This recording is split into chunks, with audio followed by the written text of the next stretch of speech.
Hey guys, LLman here with another deck profile, and as you can see from the thumbnail, we are looking at security control, but BT14 style. So also from the title, you can see that I actually won locals with this. It was actually kind of crazy because I actually saw a bunch of people at regionals actually playing this deck, and I was like, oh, dude, I really want to like play this again. So I looked into like how to upgrade it basically from BT 13, and surprisingly, the new support actually makes this deck really gross and really honestly way better than it was. Mainly, it's in the inclusion of Magna Angemon Ace and the new Seraphimon, both doing minus DP in some capacity in different ways. Ace being minus 1,000 for every card in your security, and being security control, you can basically stack it to like 7 or 8 and then do minus 8,000 on something. The only downside is the overflow. And then Seraphi is just a free evolution, a free heal and a minus 7,000 on something small on the board, so you can pass turn with it, which is really cool. But yeah, let's get into the deck so I can show you what I mean. So for eggs, this being security control, we are running 4 Upamon. I have seen decks running the Yokomon, or was it not Yokomon, but the egg for Sakuyamon that draws you a card if you play an option. Honestly, that hasn't really come up as much because you don't really push up your guy until you absolutely need to. So it's kind of a waste to leave a rookie out like that.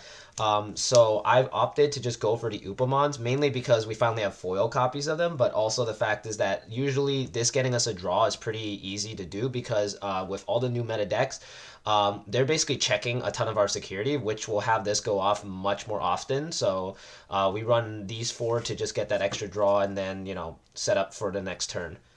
For rookies, we only run 1 rookie in this deck, and it's still the old Salamon from BT2. This one is still really broken beyond belief because you can just wait until your security is down to 3, and then you swing this into their guy or swing into security knowing that it's going to die because you either stacked it with Chaos Degrade or something else.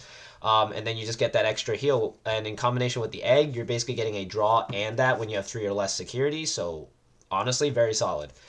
That's all for the level 3s. This being security control, we don't run that many low levels. The main ones we'll be focusing are level 5 and 6, and then maybe 1 level 7, and that's about it, because the rest of the deck is mostly options. So yeah. For the level 5s, we of course are running the 4 copies of Magna Angemon. Sadly, I don't have another AA. That other AA is on display at this point because I got signed last year by Kenji Watanabe, so I'm kind of opting to just use the one from Rising Wind for now. But yeah, you have to run 4 copies of this. This card is still busted beyond belief. The fact that you just get to heal and then you can evolve a Seraphi on top or a Dark Seraphi on it to just kind of set up and force your opponent to just have to deal with it, which is really cool. Plus, he grants 1,000 for every 3 security. So if you're healing a lot, your guy should get an extra boost pretty fast. So yeah, you got to run the 4 because it is a standard. Then you run 1 of the Angelomon from actually the Mastamon starter deck. This one didn't come up as often, but I like having the option to just like play. Like I actually had a turn where I just had only 6 memory, so I'm like, okay, if I play Magna Angel, I'm gonna pass turn and heal. But if I do this, I go to 0 and then I evolve into Seraphi minus 7,000 and heal. So having this sometimes is actually kind of crucial. Plus, you can play it off of Hell Scythe to kind of like force your opponent to not have an extra check. So really nice as just a one of. Then we run 2 of the new Magna Angemon Ace. I actually have the normal art and the AA, thankfully, from just 2 or 3 of my boxes. This guy's really busted. The fact that he's 4 cost, and it specifically says that on play, if you have 5 or fewer security cards, you get to just heal, and then you do minus 1,000 for everything. So you're guaranteed to do a minus 6,000 usually if you're starting the game with it. Basically, if you have a memory setter, you play it down, and then you pass turn with this, go to 1 and kill their rookie so they can't get extra swings. So really solid. 2 of this is just really good. I was testing it with 1, and 1 is good, but like I feel 2 is a little bit better. So that way you have access to it. It sucks that it can't be hit by Hell Scythe, but the fact that it costs so low just to do it, it does have an overflow, which is a -3 if it dies, but that doesn't really matter in security control because you can literally pass them to 10 and not care. Because at that point you should have your security stacked beyond belief. That's all for the level 5s. For level 6s, we only run basically 1 guy, but it's just 2 different versions of him, honestly. We run 2 of the new Seraphi. This guy is amazing. he is a 4 cost, but damn does he get the job done. When Digimon, you just recovery +1. And then all turns when you add a card to your security, i.e. with his recovery, you minus 7,000 on something. And it gains security tech +1. We usually, like, I honestly never used the security plus. The main thing I used it for was the recovery and then the minus 7,000 to kill a rookie or something small. Against like Fenrir, this is really bad for them because they can't really stop DP reduction or just anything that that can affect their Digimon and delete it. So this is really crucial. And of course, healing will basically force them to have to check more. So yeah, we run the 2 copies. Then we run 2 of the Shadow Seraphi because Shadow Seraphi is just really solid. The fact that you can evolve this for 1 on top of him, and then the fact that his DG evolving is not once per turn. So for every card, like let's say your opponent checks with Fenrir and he doesn't kill this, but he checks for 2, he's getting DG evolved twice in the process. So really solid of a effect. And then on deletion, he heals as well, and then he does minus 4,000 for every security card that you have. So that means if you still have like 4, you're doing minus 16,000 already. And if you have the full 5 because you healed so much already, yeah, this is doing minus 20,000 already. So really powerful card. So you have to run at least 2, so that way you can see it and see this at the same time. And then the last level 6, we run 1 Avenge Kidmon. Avenge Kidmon, I feel like maybe bumping him up to 1. I don't know what I might take out for him, but he's just really solid for like late game. I actually won a game because I was able to delete basically their whole board in the process by playing a Def X and this together. So really solid. Gotta have 1 because it does prevent you also from decking out. So it's really important to get this in your hand. If not, you just kind of have to be a little bit more patient and kind of just let them kill themselves basically in security. So yeah, 1 copy of this. Then for level 7s, we only run 1, and that's like 3 Def X's. At the moment, most of the meta decks are mostly reliant on either swarming or just either a big stack, which you can both take care of, and this helps take care of the big board, basically, especially like Digipolice. They make so many guys on board that you could potentially just wipe their board in the process. So this is really crucial against them and against Fenrir because it does swarm a lot, so you need this to basically counter them. But yeah, that's all the Digimon in the deck.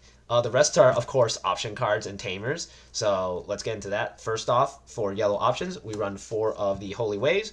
Holy Wave, recovery +1, insecurity, and by playing it. So self-explanatory, you got to run 4. Then we run 3 Lonk Adistanctos. I have 1 normal, 1 pre-release, and now 1 event pack thanks to the regional. This card is really busted. It actually clutched me a lot of matches because there was a match, or there was a game where I just did not see a purple Tamer until like turn 5. So having this in hand actually helped me kill their stack. So really strong. And of course, there was one moment where I only had 3 security exactly, so I got both effects to go off. So really cool. The fact that it has 2 different effects depending on your security is really, really cool. You got to run at least 3. I was running 4, but I reduced it down to fit a little bit more stuff in. So, yeah, you got to run at least 3. And, of course, for the last yellow option, we run 1 Reinforced Memory Boost, Judge Pack 1 specifically. This one's really cool. Revealed this card is still broken beyond belief. The fact that you get to stack your security and choose what you want to put in there is really good. Like 9 times out of 10, you will get exactly what you want with this. And then, like, that 1 out of 10 time, you will be putting a Digimon in, which kind of sucks. But that's just how it be sometimes. Then we run 1 Schwartz. This card honestly helped me wipe a board, so I really like it as a one-of, because you just save it in your hand and then just play a bunch of Tamers and then go boom, your board's gone. So really solid. Then 1 Calling from the Darkness. This was mainly to grab back Def X or Dark Seraphi. This card actually came in super clutch. There was a moment where I was given 5 memory and I hard played a Salamon. Played down Calling because I already had Kari out, so I went to 0 exactly. Popped this, healed because I only had 3 security left, and then I recovered both Def X's and then played it to basically de-digivolve their board and wipe their board basically. So this card is actually really crucial. Originally, I took it out because sometimes I would just whiff with it, but surprisingly, it's very good to grab back Def X mainly, so I run at least 1 copy just to, well, we can only run 1 copy because of it being on the restricted list. But yeah, you have to run this card at least because it's really good.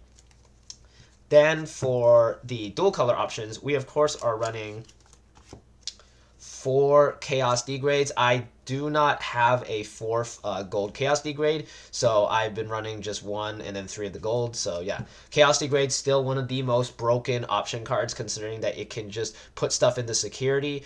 There are newer cards that say if it leaves the battle area, but even then, it's like this is still really broken against like a majority of the meta. So and you do have other counters for other things that can't be removed that easily, so this is already pretty solid. Then we run 4 Flame Hellscythe, because Flame Hellscythe is still busted because you can recycle Magna Engemon over and over thanks to this, and getting it to basically use its healing ability and doing a -6,000 to kill a smaller guy is really crucial, because potentially they can use that smaller guy to go for a game, so crucial to run at least 4. That's basically all the option cards in the deck, actually. Let's get into the Tamers. This is where deck's kind of weird. So we run 4 of the Karis from BT4, because anytime something's removed from security, we just tap it and gain a memory. And if you have all 4, you're getting 4 during any time they swing in. Then we run 3 Mimis. Mimi is mainly there to just reduce the cost of everything. Like this becomes a 5, this becomes a 3, this also becomes a 5, and then it's 3 and 3 for these. So really powerful. For this, it's just 0 if it's in the case of Mimi. So you have to run at least 3 copies. My original, like way back, my old build would run 4 and 4 of this, because sometimes I just wouldn't see this. But now that we have like more modern ways to just keep searching our deck, we can actually just run 3 for now. Then we run 2 TKs. This is mainly just to memory set, but mainly I like it to see my security, see if it's bad or not. I actually won most of the games where I had like 2 Def X's or like 2 Magna Angemons in trash, because I knew I would be able to recycle them with the Hell Scythe or grab it back with the Callings. And then, of course, getting that extra heal is really solid. So you take something that you really need and then just put something back. So pretty cool. Then we run 2 of the TK and Karis, because our opponent, most of the opponents that you'll be dealing with will be wanting to check a lot of your security. And by putting us at less security than them, they're basically giving us more advantage thanks to this card. And it does help us kill smaller enemies, especially when you're swinging with Salamon. You can -1,000 to kill their little rookies that are stopping you from doing stuff. Then we run 1 Kari from BT8, was it? Yeah, BT8. This one is just there to basically reduce your healing. Like, for example, if you play this out with this on the board, it only costs 5. With Engemon, it only costs 6 at that point, so really solid. Just having 1, and it's also a memory setter, so really solid. I honestly might switch around where I do 2 of this, and then 1 TK, because TK is good, but sometimes it's like you can actually take away your last security with it, and I've had that issue back in the day playing security control, so I might actually change these 2 up. Then we run 1 Hokuto. Hokuto came in really clutch, because almost every single deck in BT14 will be trying to swarm or do something crazy, and this basically punishes them for it. Whenever it's a level 4 or higher, if they play a Digimon that is level 4, it doesn't even specify by effect. It just says when an opponent plays a Digimon, by suspending this Tamer, you gain a memory if that Digimon is level 4 or higher. But if it's a level 3, you just draw a card. So either way, you gain advantage, and you could potentially pass turn if they try to do it. So really solid of a card. I want to put in a second one, but I honestly don't know what to remove to fit it in. So for now, we have it at 1. Honestly, I might just take out 1 of the TKs just to fit in a second one of this, because it's just so good. Aside from that, that's basically the deck. The deck actually performed very well. It was very fast, honestly. Like, I've never actually seen security control be this fast and check this fast, which is really weird, because normally you're playing kind of like with how security control is, you're usually playing a slow game. But with this, with how the new cards affect it, you're actually able to just like keep playing guys out and just keep you're actually swarming sometimes. In like, if you have a Salamon, then you get displayed and then you evolve it into this, you're just swinging for like 3 checks in total already, and you're already wiping their security, so it's really strong. Yeah, and then at the end you can just like play that and remove the board. Same with Def X, so it's just really solid, honestly.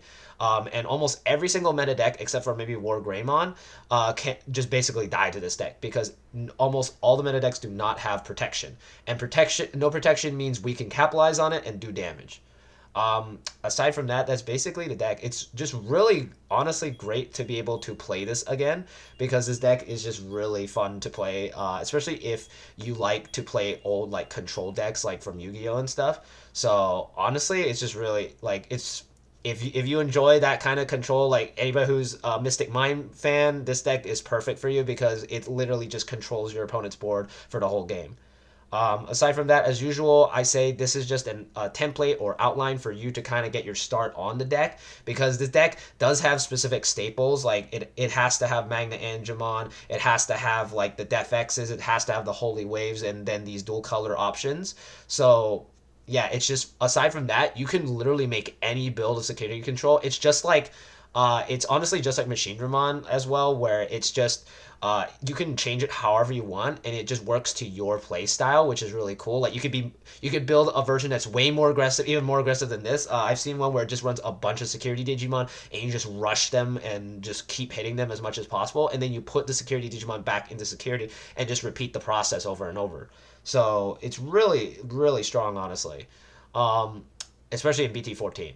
Aside from that, yeah, as usual, like, comment, subscribe, let me know what you thought of the deck, and I will see you guys next time.